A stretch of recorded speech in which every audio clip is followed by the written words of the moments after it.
మన పండగని సింగపూర్ వాళ్ళు సెలబ్రేట్ చేస్తే ఎలా ఉంటదంటారు? అదిరిపోద్ది కదా. మన దీపావళి పండుగలో చైనీస్ వాళ్ళ డాన్సు,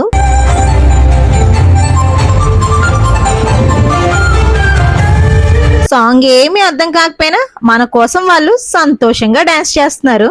ఈవిడే మన ఏరియా ఎంపీ. ఈవిడికి మన కట్టు బొట్టు ఆచారం ఏమీ తెలియకపోయినా ఇండియన్ పండుగ అనగానే చక్కగా చీర కట్టుకొని వచ్చి స్పీచ్ ఇస్తున్నారు.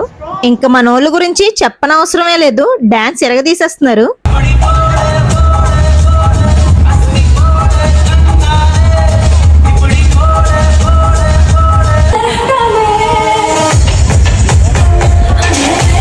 ఇంకొంతమందిని అయితే సర్ప్రైజ్ గిఫ్ట్ ఇస్తామని స్టేజ్ మీద పిలిచి వాళ్ళతో 4 స్టెప్పులు కూడా వేయించారులేండి. భాష ఏమైనా ప్రాంతం ఏదైనా సింగపూర్ లో అందరం కలిసి దీపావళి ఈవెంట్ ని ఇలా జరుపుకున్నాం. ఇంతకీ మా దీపావళి సెలబ్రేషన్ మీకెలా అనిపించింది?